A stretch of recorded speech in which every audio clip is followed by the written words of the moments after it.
So this week there is a ton of irony that comes along with this message. Not only are we talking about legal disputes amongst Christians, I've actually been summoned for jury duty. Now, considering that I don't know how much of my time that this civic duty is going to take up, we're going to jump right into 1 Corinthians 6 today and ask that question: is it right for a Christian to sue another Christian today on church door?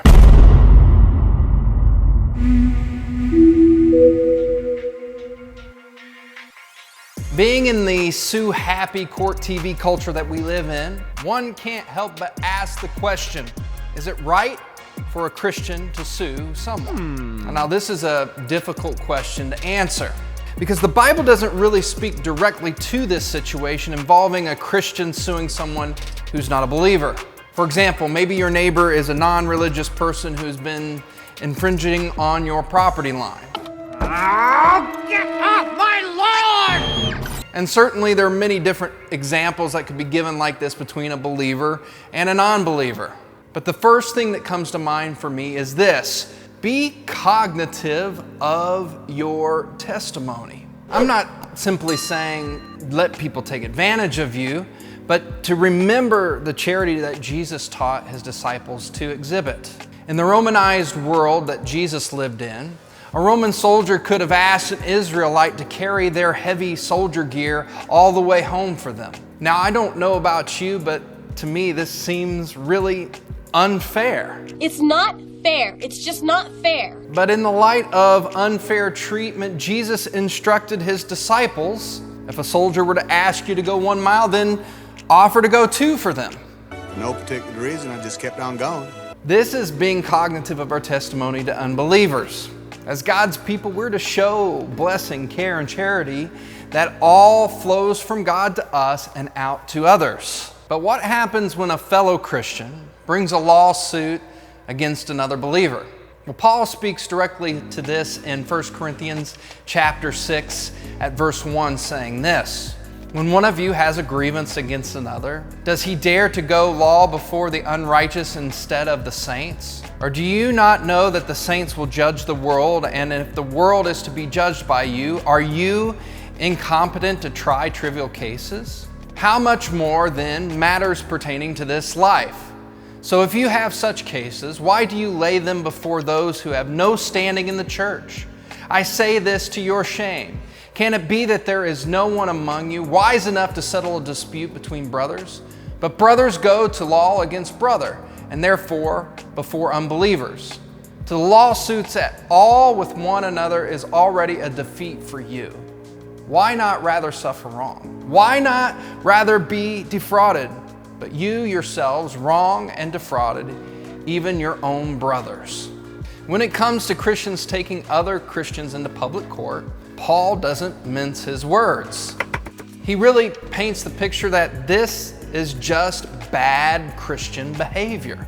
Now, why is it bad? Well, firstly, Paul says a kingdom worldview really matters. Bringing in voices that have no alignment with God's kingdom, his purposes, and his will on earth only will muddy the waters of that situation. It will make it worse. In verses 9 through 12, Paul gives a laundry list of reasons that these worldly judges are separated from God's kingdom purpose. Why should the sexually immoral, the greedy, the swindlers adjudicate matters amongst believers when they don't even live in the same submission to God as believers are called to?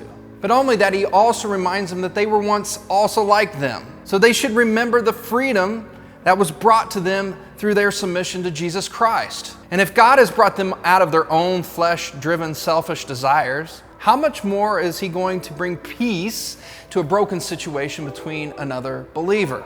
Now, the second reason this is just simply bad Christian behavior, according to Paul, this just looks bad from the outside looking in. In verse 7, he says that these types of lawsuits are just a huge L for believers. If we're supposed to be willing to go an extra mile for an unbeliever, how bad is it that we're unwilling to go that far for a brother? John 13:34 through 36 says, "A new commandment I give to you, that you love one another, just as I have loved you. You are also to love one another. And by this, all people, both believers and non-believers, will know that you are my disciples if you have love for one another. A few chapters later in John 15:13, he goes on to say this, greater love has no one than this, that someone lay down his life for his friends. In the light of Christ's willingness to love his disciples by serving them and ultimately laying his life down for them, he calls us to demonstrate this great love to each other. And by doing this, those who are looking in will be a witness to God's love in action. Unfortunately, I think there are many times we get this wrong. We're all too willing to cannibalize our own. And then we will sit back and wonder why people don't want to become a Christian. Maybe, just maybe it's because they don't see the fruits of brotherly love in our fellowship. That is why Paul ultimately says to disputing Christians, it is better to just suffer the wrong, be defrauded, because the greater defeat is your disunity. So Ian, are you just saying I'm supposed to roll over and take it? Well, I'm just asking you to truly search yourself and ask what sacrifices, compromises, or concessions are needed on your part. Because I believe this is at the heart of what Paul is really getting at. Listen, I don't know what type of hard situations you have been in, or maybe even you find yourself in right now with another believer. But our God is a God of reconciliation, of forgiveness. And so when we come to disagreements with other believers, we should come to them in this same playing ground. We both know the depth of God's love that was given for us so that we might also have forgiveness. So can we not extend that same charity to one another? Maybe you've never experienced the forgiveness of God. If you've never experienced that love before, that forgiveness that you can get from a Savior, we have a group of people here today that want to pray with you. They want to walk with you. They want to show you how you too can experience that forgiveness. You can reach out to us in the chat box, or you can text prayer to the number that you see coming up on the screen right now. We're so glad that you've come to be with us here today. Help us promote great Christian content on YouTube. You can do that by subscribing to our channel and turning on the notification bell. Or you can go the extra mile by going to rivervalleyrockford.org/give and making a donation there. Every single penny that is given goes right back into helping people just like you take their next step with Jesus. Our prayer for you this week is that you would go in the forgiveness of Jesus. And by living in that forgiveness, that no matter what disagreements you find yourself in, you might be able to forgive just as Jesus has forgiven you. Be blessed in your going. We can't wait to see you back here next week.